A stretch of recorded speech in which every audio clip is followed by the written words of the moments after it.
네, 2차 시 또 사례 한번 보면서 살펴볼게요. 자, 여기 프로젝트 같은 경우는요, 소멸 위기인 경상북도 의성군의 지역성을 살린 농촌 매운터입니다. 그래서 사람과 자연의 만남, 인연이라는 이제 한자가 이제 메인 타이틀이라고 보시면 되죠. 자, 하단의 매스 프로세스를 보시면 기본 매스에 중심 앞마당을 생성을 했대요. 그래서 이 앞마당의 진입로를 위해서 매스를 분리하게 됩니다. 자, 그래서 이 분리된 매스가 공간의 기능적 요소에 맞는 확장과 또 증축을 통해서 건물이 이제 완성이 되게끔 되는데요. 바람의 흐름을 또 따왔어요. 바람의 흐름에 따른 중심축을 기울여서 이제 다양한 진입 형성을 위해서 매스를 또 회전하고 또 앞마당 중심으로 모인 매스가 이렇게 완성이 되는 거예요. 결국은 우리가 분리되고 확장되고 증축, 그다음에 기울고 회전되는 거. 이런 것들이 매스 프로세스에서 굉장히 잘 활용이 되면은 형태가 좀 재밌어진다. 자, 다음 부분 넘겨볼게요. 자, 여기는 디자인 백그라운드 보시면은 전국의 지방 소멸 위험 지수 1위로 뽑힌 이성군이다. 의성군 여러분 가보셨나요? 예, 65세 이상의 연령 비율이 37.7%로 노령화 지역에 속해요. 그래서 이로 인해서 3년 전부터는 인구 늘리기 정책을 실시하고 있고 대도시 청년 유입 사업 활성화 등을 위해서 젊은 층 인구를 유입하기 위해 노력 중이다. 자, 보시면은 이런 이제 어떤 퍼센테이지를 활용한 그래프를 실어준다거나 지금 현재의 이런 상황 있죠. 현재의 어떤 문제점. 근데 이 지역의 문제점을 해소하고자 하는 그런 것들이 디자인 백그라운드로 오면은 굉장히 설득력이 있게 됩니다. 그래서 사이트 애널리스트 분석을 한 것을 보면은 토지와 주거 인구 정확하게 이렇게 조사를 했죠. 뭐 물론 경상북도 의성군 홈페이지 들어가면은 이런 것들을 잘 찾을 수가 있고요. 여러분들도 좀 이렇게 수치화된 거 있죠. 수치화된 그런 이제 내용들을 이 프로젝트 초반에 많이 좀 실어주면은 그냥 내가 뜬구름 잡는 식으로 진행을 하는 게 아닌 굉장히 좀 이렇게 정량적인 그런 데이터로 보여져서 어, 뒤쪽에서 어느 정도 이게 왜 이렇게 나왔는지에 대한 설득력을 갖는 거거든요. 그래서 앞쪽에 그래프나 어떤 기사 그리고 이런 수치화된 정확한 치수들을 꼭 실어주시면 좋겠습니다. 그래서 현재 상황과 이제 문제점들을 이제 짚다 보니까 농업 유지가 어렵게 되죠. 왜냐하면 인구가 없기 때문에 젊은 층은 더 없는 거죠. 그래서 이제 해결책, 우리가 어떻게 퍼포스 대학을 제안을 하겠냐. 농가의 특성을 배움의 터전으로 해서 사람들을 유입을 하겠다. 부족한 일손을 외부인에서 어떤 배움으로 통해서 내가 또 다른 이런 일을 가질 수 있게 하는 그런 원동력을 제공을 해주는 거죠. 그래서 꼭 젊은 사람들이 도심에 있는 회사의 뭐 중소기업이나 뭐 대기업이나 뭐 여러 직장만이 답이 아니라 이런 원예 작물을 재배한다든지 충분히 이런 지역에서도 우리가 뭐 수익을 창출할 수 있고 직업적으로 활용이 가능하다라는 거를 젊은 층을 타겟으로 소통하고 배우고 이런 이제 일자리 창출까지 마련하는 그런 이제 기촌의 이런 목적을 갖는 그런 프로젝트 공간인 거죠. 그래서 함께 성장하다, grow up together인 거죠. 그래서 한번 넘겨볼게요. 디자인 컨셉은요. 첫 번째와 세 번째 스택까지 이루어져 있는데 윗세대와 아랫세대가 연결을 하는 이런 이제 시선 방향을 통해서 축을 생성을 한 거예요. 자, 그리고 사람과 사람이 연결되는 거 평등하게 연결되는 우리가 수평선을 사용을 하게 되고 또 사람과 자연이 연결된다. 그래서 자연적 요소가 꼭 여기에 들어올 예정이다라는 거고요. 디자인 프로세스 보면은 감각 자극, 체험 공간, 우리가 수직선 수평성을 사용해서 격자무늬 패턴을 도출을 했어요. 그래서 이런 격자무늬 패턴에 다양한 눈높이를 도출해서 볼륨감을 생성을 하죠. 그래서 중간중간에 시선을 또 트이기 위해서 도움을 생성을 하게 됩니다. 그러다 보니까 두 번째 제안에서는요, 이 의성군의 시그니처인 카페 디자인의 형태를 만들게 돼요. 그래서 결과적으로는 자유로운 소통을 위해서 레벨 차이를 다양하게 주고 수직과 수평성을 이용해서 그리드를 만든 다음에 그 공간 속에 우리가 볼륨감을 대입을 해서 공간과 공간이 연결되는 그런 이제 그리드를 기본적으로 갖는 프로세스라고 보시면 되고요. 스페이스 프로그래밍 보면요. 3단계 접근으로 공간을 적용했어요. 사람과 함께 공유하는 거, 세대가 함께 알아가는 거, 또 자연과 함께 성장하는 거. 이런 것들이 메인 테마로 적용이 되고요. 자, 플로어 플랜 한번 보시면은 네, 플로어 플랜 한번 볼게요. 네, 1층과 2층 지금 형태가 아예 다른 형태의 부분이죠. 그리고 이제 평면도만 이렇게 그냥 수록하지 말고 우리 자세히 보면 은은하게 이렇게 조경으로 되어 있잖아요. 그래서 조경이 있는 공간이다 하면은 이런 것들을 백그라운드에 좀 깔아주는 거랑 안 깔아주는 거랑 또 다르거든요. 그래서 그냥 내가 평면도가 완성이 됐다. 그럼 그걸 바로 제안서나 이제 보드에 옮기지 말고 그걸 좀 꾸며주는 것도 이제 프레젠테이션에서는 좀 알아야 되는 그런 부분이에요. 그 중간 컨펌 같은 게 아니기 때문에 이런 것들도 같이 보셔야 되고요. 이제 아래쪽에는 그래서 일단은 이런 로비나 우리가 그리드 공간을 이제 만든 3D 보실 수가 있고요. 자, 아이소메트릭 한번 보면은 1층이랑 2층 공간이 다 다른 형태가 이제 합쳐져 있는 거를 한눈에 알아볼 수 있게끔 어떤 공간인지 이렇게 설명을 통해서 한눈에 좀 볼 수 있게끔 만들어 주는 방법이 되게 좋고요. 그리고 3D는 이제 한 대 몰았죠? 3D는 한 대 몰았고 이제 섀도우를 통해서 사람들의 움직임까지 표현을 해주면은 완성이 되겠습니다. 그래서 이 페이지에서는 지금 아이소메트릭 보여준 부분 이런 것들 잘 참고해서 활용을 여러분들도 하시면 좋겠습니다. 네, 다음 사례 한번 볼게요. 자, 잔상의 한 해가 뭐냐? 자, 큐비즘을 통한 천안함 피격 사건 추모 및 인식 개선 공간. 9시 22분이라는 어떤 우리가 보면은 메모리얼 좀 기억을 해야 되는 그런 공간에 대해서 얘기를 하고 있습니다. 자, 사이트는요, 동작구 동작주차 근린공원에 마련이 되어 있고요. 백그라운드 한번 보시면 우리가 2020년 천안함 피격 사건 10주년이다. 그래서 우리는 점차 그때의 분노를 잊어가고 있는 거죠. 그래서 천안함 사건이라는 것은요, 2010년 3월 26일 금요일 9시 22분경 백령도 인근 해상에서 정상적인 업무 수행 중이던 해군 함대 소속이 천안함의 북한 어뢰 공격에 의해 침몰됐죠. 그래서 우리가 다수의 병사들이 아직도 그때를 기억을 하면서 떠내보낸 동료들에 대한 죄책감으로 시달리고 있습니다. 얼마나 안타까운가요, 유가족들은. 그냥 군대를 갔는데 이런 일이 있을 거라고 생각도 못했을 거 아닙니까, 여러분들? 그렇기 때문에 이런 이제 아직도 힘들어하는 우리가 유가족과 또 사회적으로 또 잊혀지지 않길 바라는 마음에서 우리가 추모 공간, 인식 개선 공간이라는 공간을 이제 국민공원 마련을 한 거예요. 자, 목적은요, 제3자에게 오보로 얼룩지고 잊혀져가는 사건을 재조명시킨다. 네, 우리가 하루에도 수많은 기사들이 쏟아지다 보니까 정말 어떤 기사가 맞는 기사고 어떤 게 틀린지 그것도 이제 잘 가늠을 하기가 힘든 상황이거든요. 그래서 아예 정말 진실만을 규명하고자 하는 공간으로 우리가 이제 만들어내겠다. 그래서 피해자와 유가족에게 보다 가치 있는 애도를 위한 공간으로 제공을 하고자 하는 컨셉은 큐비즘의 컨셉이고요. 이 큐비즘이라는 것은 원래 시각의 사실주의를 해방시킨 회화의 혁명이다. 네, 우리가 인문학적으로 우리가 디자인을 접근하는 것도 있지만 이렇게 미술, 회화의 하나의 어떤 장르를 통해 끌고 와서 그거를 공간에 적용시키는 방법도 굉장히 중요한데요. 사물을 눈에 보이는 형태로 표현하는 것이 아니라 분해, 질서화, 도식화해서 의미를 담아 표현하는 개념의 사실주의다. 그러니까 큐비즘이라는 것을 조금 더 우리가 알아보고자 하는 사람들이 여러분들이 있으면 조금 더 알아보면은 그게 어떤 이제 회화의 장르인지를 이제 알 수가 있고요. 자, 여기서는 컨셉 프로세스에서는 세 단계 스텝, 기억의 정면, 그다음에 의식의 분해, 그리고 감정의 응축을 통해서 이제 형태가 이제 부분적으로 생성이 되고요. 메스 프로세스를 5가지 스텝으로 나눴어요. 그러니까 시계충을 형상화한 모양이 점차 축이 중심으로 사건 발생 시각인 9시 22분으로 시각화됩니다. 그래서 이 메스의 왜곡된 형태와 결합이 되는데요.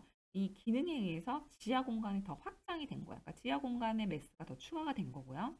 그리고 여기에 마지막으로 자연의 요소, 우리가 공원이, 근린공원이 사이트이기 때문에 이 자연의 요소를 유입을 해서 외부와 자연스럽게 연결되도록 하는 게 메스 스터디입니다.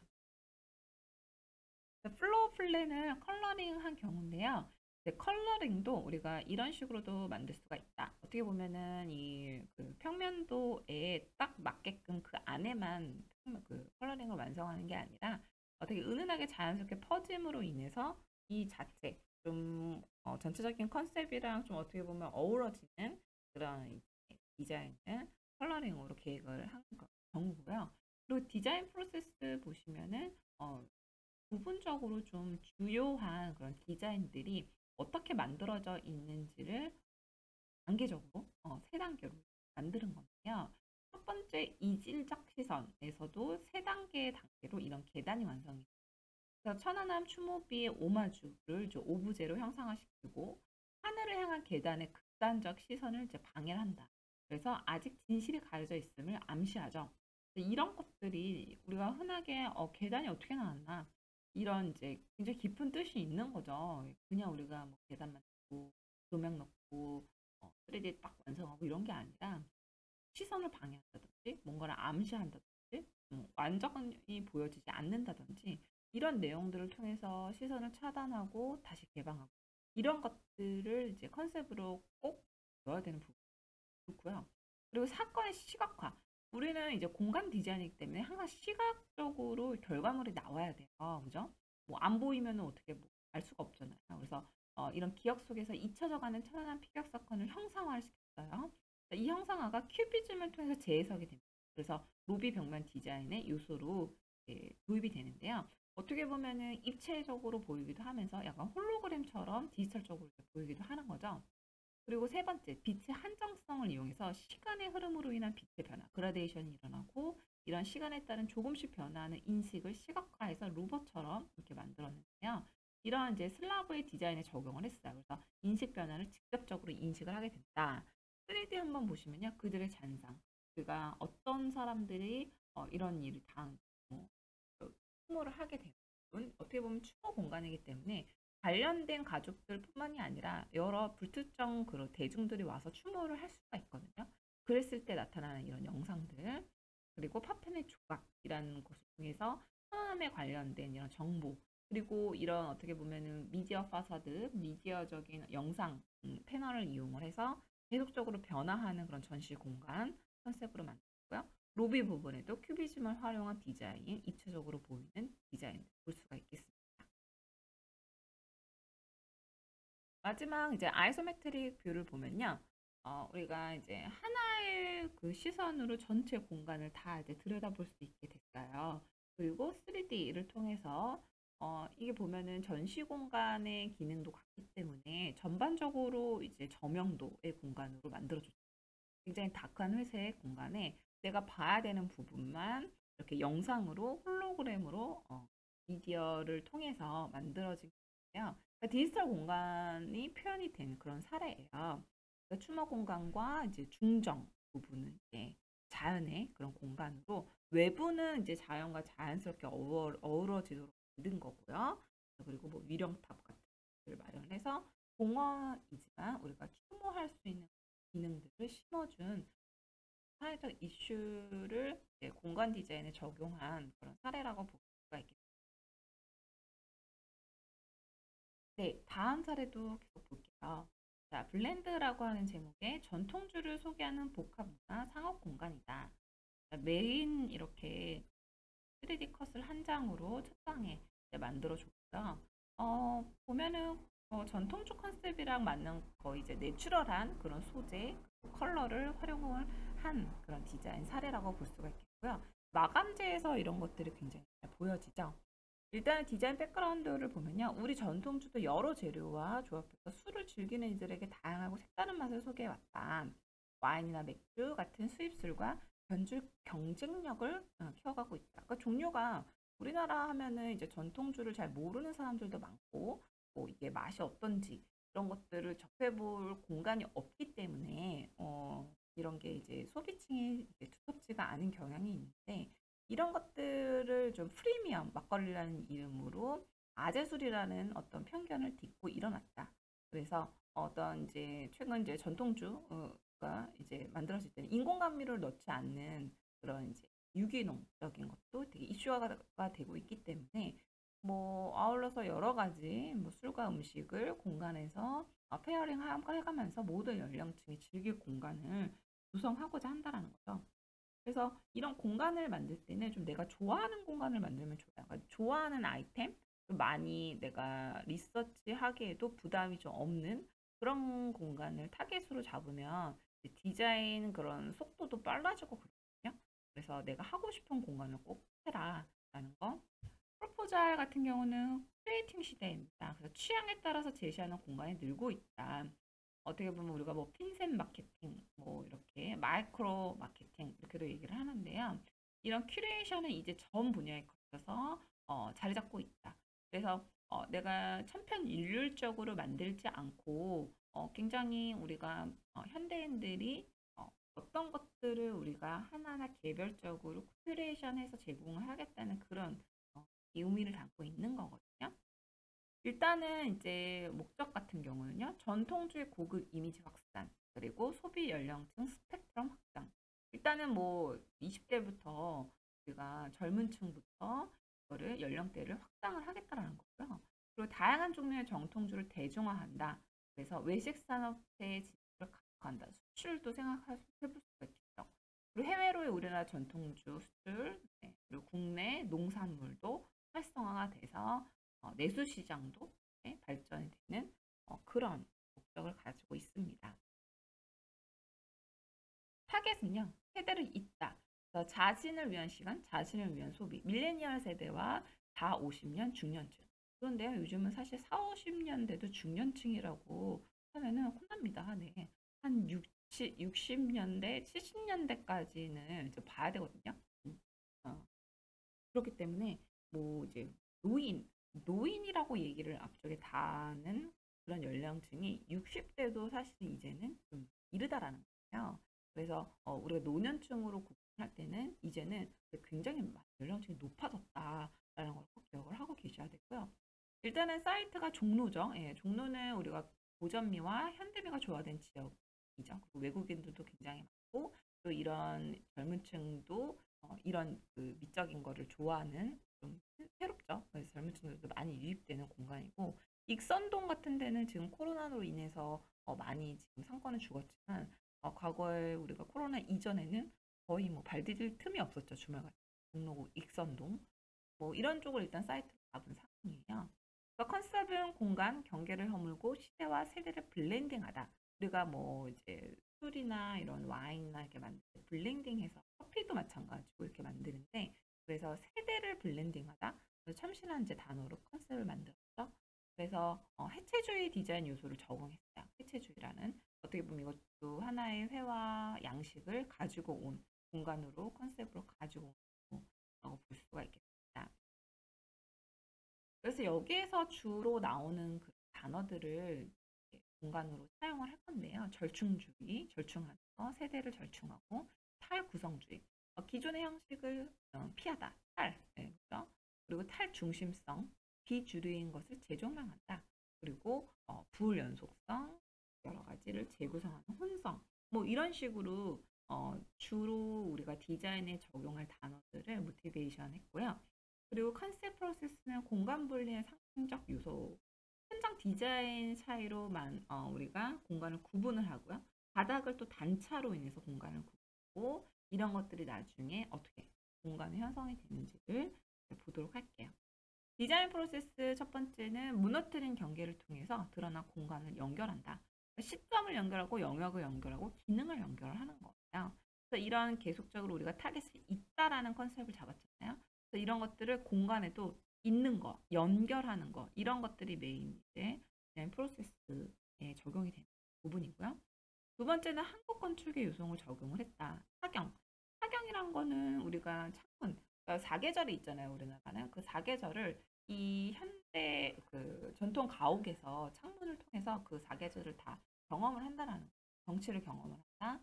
그런데 그 따로 액자가 필요가 없다는 거죠. 오히려 그 차경이 액자의 역할을 해서 굳이 시즌별로 스타일링처럼 액자를 바꾸지 않아도 자연 자체를 공간으로 끌어들이는 아주 우리나라 전통 가옥에서 굉장히 우수한 그런 사례를 컨셉을 만들 수 있는 차경.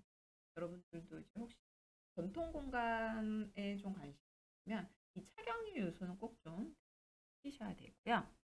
자, 그리고 전위 공간. 네. 길게 늘어진 동선이 이질적인 마감재를 사용해서 공간의 영역을 넘나들도록 인식함. 그러니까 전이된다라는 거잖아요. 뭐가 전달되는 거. 그래서 굉장히 자연스럽게 영역이 어떤 공간이든 어떤 마감재든 이렇게 넘나들도록 사람들이 인식하도록 만들어준다는 거예요. 네, 이것도 한국 건축의 요소, 중요한 요소고요. 우리나라 전통 요소에서는 이제 방을 나눌 때, 뭐, 우리가 푸마로, 그 다음에 마당, 그리고 사랑채로 가는 거, 그다음 방, 이런 식으로 공간이 되게 많이 전이가 돼요. 그래서 지금 현대 아파트나 이런 공간은 어떻게 보면 굉장히 천편일률적으로 되어 있잖아요. 근데 우리가 전통, 우리가 현대에서 이제 생각을 했을 때, 현대의 관점을 생각을 했을 때, 우리가 전통 그 한국 건축 같은 경우는요, 그 각실별 공간의 쓰임도 굉장히 다양하게 있다라는 거거든요. 그래서 이제 마당 부분은 우리가 중심이 되는 마당을 안으로 유입을 했다. 그래서 외부와 내부의 경계를 모호하게 연출을 해서 공간에 적용을 하겠다. 네, 디자인 사례입니다. 지금 디자인 플로어 플랜은 1층이나 2층 부분 되어 있고요. 그리고 3D도 각 공간을 이제 만든 사례 가질 수가 있고요. 쭉 한번 보시면 자연적인 요소가 굉장히 많이 어우러져 있다라는 거 알 수가 있고요. 평면도 표현한 것도 한번 같이 보실게요. 네, 이어서 계속 아이소메트릭 뷰, 그 다음에 엘리베이션 뷰는 1층이나 2층 전체 보이게 계획을 했고요. 3D도 같이 한번 보도록 하겠습니다. 네, 이런 식으로 단순한 형태를 벗어나서 변형되고 조합되고 중첩되고 회전시키는 거, 그래서 공간의 다양한 의미를 탐구하고자 했고요. 그리고 좌식 공간도 있고요. 그리고 벽면에 보면은 계속적으로 마감재나 어떤 이제 컬러나 이런 것들이 전통주랑 좀 어우러지는 그런 컨셉으로 보여집니다. 그래서 전체적으로 톤을 만드는 거, 그리고 그 톤을 컨셉에 맞게끔 완성하는 것들, 그리고 프레젠테이션 이 판넬이나 PPT에도 그것을 유지하면서 만드는 거, 이런 것들이 이제 굉장히 이제 중요하다고 볼 수가 있어요. 그래서 여러분들도 지금 계속적으로 이제 디자인을 계획을 할 때 계속 중요한 거는 앞에 지금 보시면은 디자인 프로세스 있죠. 이 프로세스를 세 단계 또는 이제 두 단계 이렇게 나누는 거, 나눠 보는 거예요.